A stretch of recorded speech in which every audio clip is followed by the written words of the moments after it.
In case someone else comes.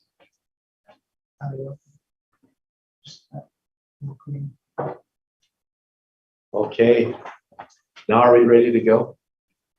Yes. Okay. All right, welcome to the May 4th, 2022 Planning Commission Administrative Hearing. I'm Brandon Larson, the Administrative Officer for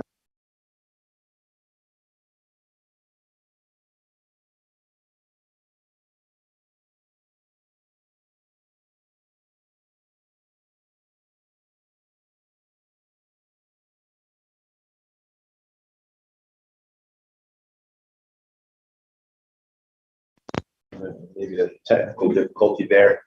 We have one item on our agenda today for the Provo City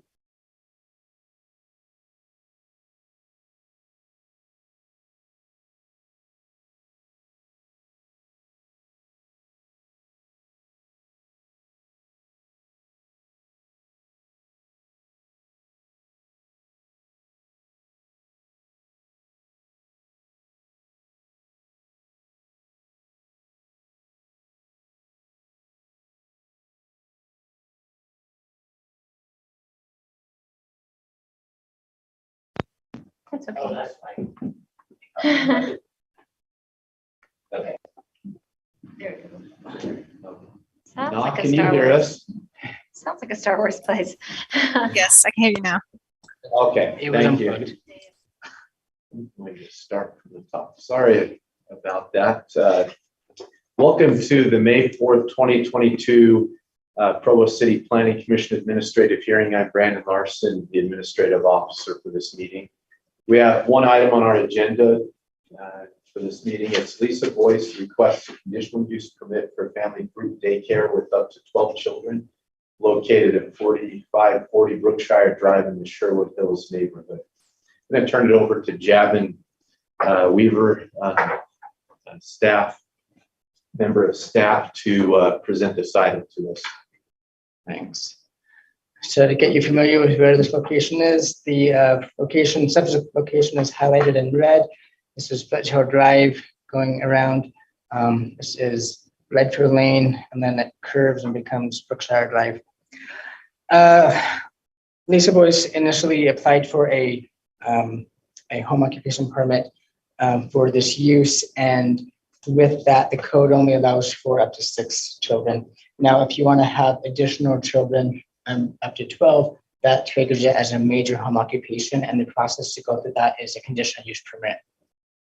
So Lisa applied for a conditional use permit. It went through staff review, met all of staff items, satisfied everything. There was a neighborhood meeting held a couple of weeks ago, and the main comment primarily was discussing traffic circulation, and Lisa instructed them or told them at this meeting that the parents, when they come for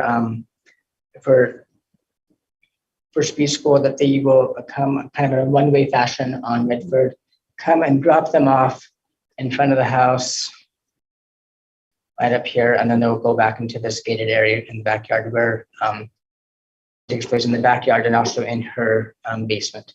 Also, she does individual speech pathology, and they come on a individual basis, and they'll come and park one at a time. And this is one student at a time, so in the afternoons rather than the mornings.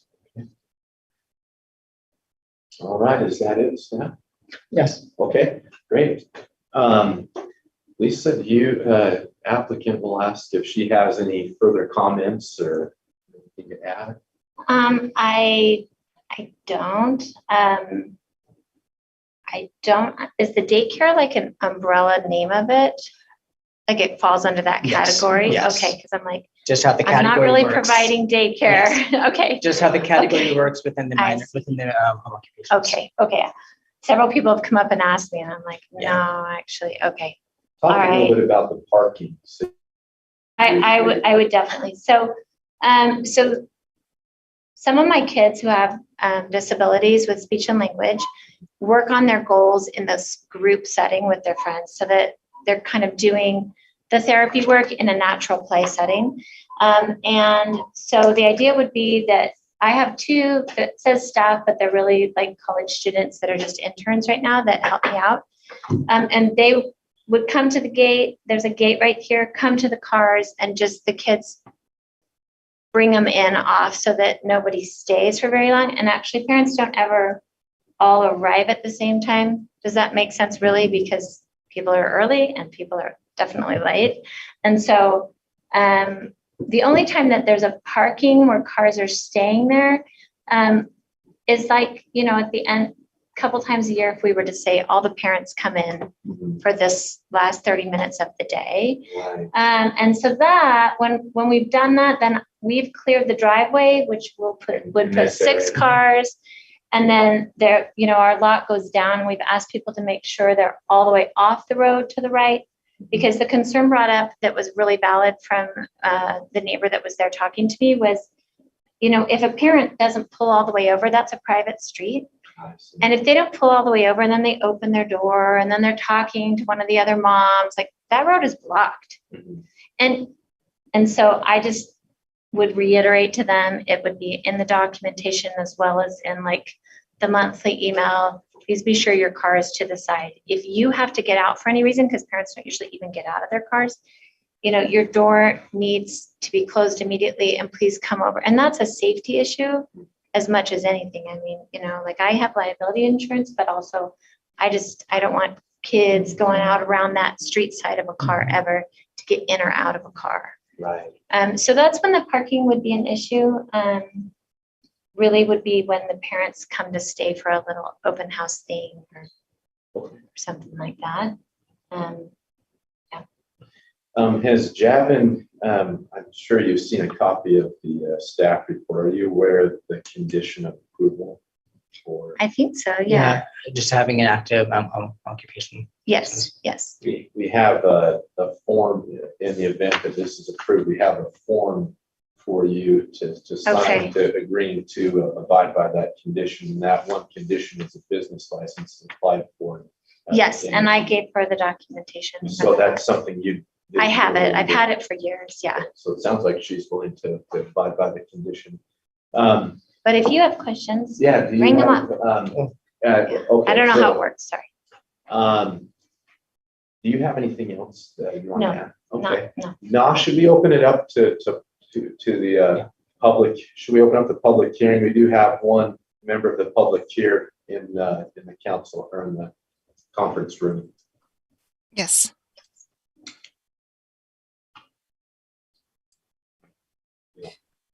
So go ahead and have the person there if they want to make a public comment. We don't have call-ins for public comments online.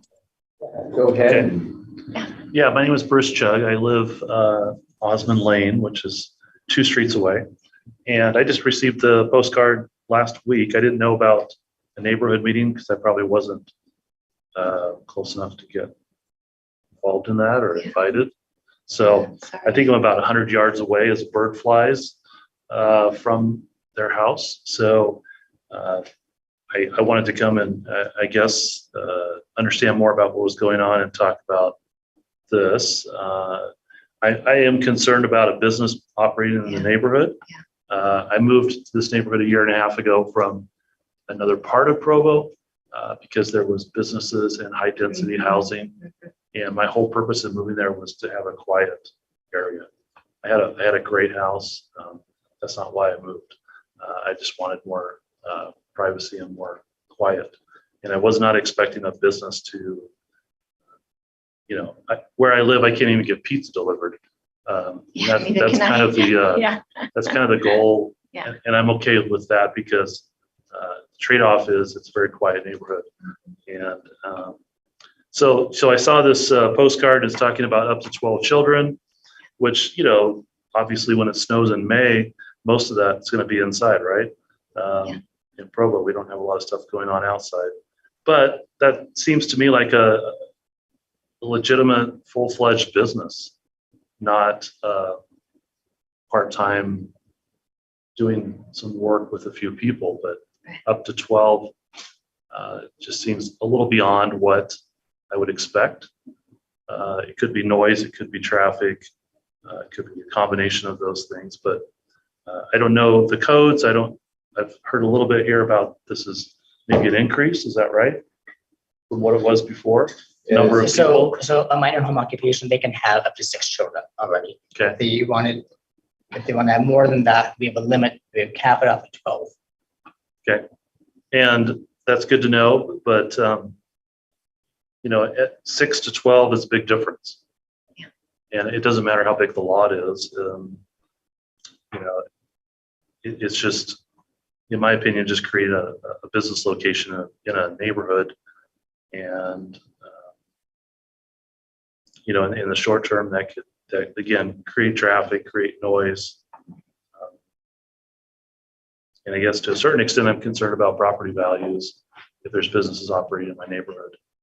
But as a homeowner that moved there for quiet, that's, I think, and other people on my street have moved there in the last couple of years for that same reason, from other parts of Provo. So I think we're concerned about that issue of businesses being nearby. So I am not I'm definitely not in favor of having a business, a license approved that allows up to 12 children at one time. So that's my opinion. Okay. Thank you so much. We don't have anybody else from the public here. We are no longer doing we aren't doing call-ins, I guess. So I'm not seeing anybody else here from the public. So we'll close the public hearing portion of this meeting. And I would love to talk to him after and explain, because this is not a long term, as he knows, plan for me either, because I don't want to run a business there either. So I would love to be able to at least tell him a little more context. What I've noticed from the staff report is the applicant, Lisa, has a division of occupational and professional license. She has a license from the state to do what she's doing. The staff appears to be supportive of this proposal, and it appears from what staff said that this proposal meets the code. The code kind of, when it treats daycares, it does so in kind of a tiered manner. There's a regular daycare with up to 6 children, and there's this the family group daycare that allows up to 12 children. Once you go beyond that, then it has to be a commercial daycare. My understanding is it has to be a commercial zone. So there is an allowance in the city code for home occupations. There's minor and major home occupations. It sounds like you may have been running a minor home occupation in the past, and now there's a desire to operate a major home occupation. Again, which this not only the city code allows for, but also the state. There's a desire to allow for businesses and for people to be gainfully employed in their homes as well. So based on the fact that it appears that the city code has been met, the applicant's been working with the state and has the licensing there. The staff also finds that there's a few things that have to be met the reason why we're going through this process is because we're going from a minor to a major home occupation, which means that there may be more impacts like we just talked about. And so this process to try to talk about those and mitigate them. And reading through the staff's analysis here, they asked the question, will the proposed use cause unreasonable risks to the safety of persons or property? The staff says the proposed operation will not cause unreasonable risks to safety of persons and property. And I think it sounds like, Lisa, you have a plan in place to deal with the traffic and to deal with situations even where you may have kind of a small program or something at the daycare. it goes on and says the proposed use will, and another thing we look at is will the proposed use unreasonably interfere with the lawful use of surrounding property. The staff has said that it will not unreasonably interfere with the lawful use of the property. The applicant's property is sufficient for the operation.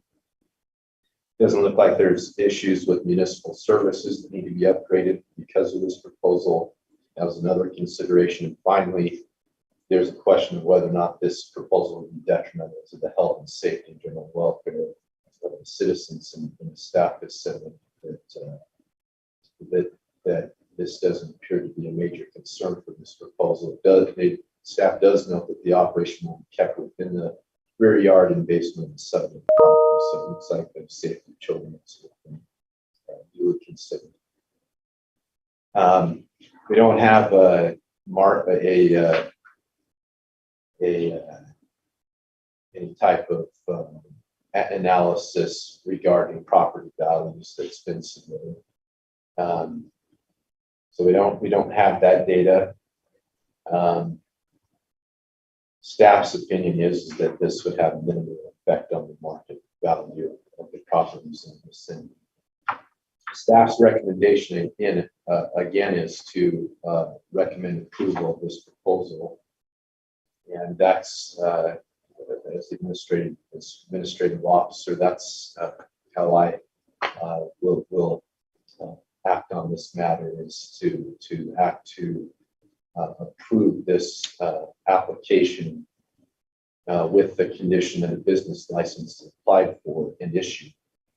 I do so noting that the staff again has found that all of the code requirements have been met, and that they have reviewed the code particularly to evaluate negative externalities or negative issues that may come up because of this proposal. It sounds like the parking, there's a good parking plan to try to mitigate the impact on the neighborhood. Other impacts seem to be negligible.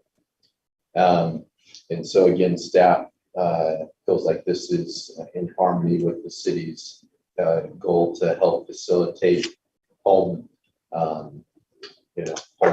occupancy businesses on a small scale that have minimal or no impact on residential neighborhoods. So staff acts to approve that, and we'll have you just fill out a little paperwork afterward, and so we'll end with that. That's the only item on our agenda for this meeting, and we'll close this meeting with that. So thank you. Thank you. Thank you for coming. Sure. So I don't want to run a business long-term in my home either. That's true. I just found a property that I thought was going to work.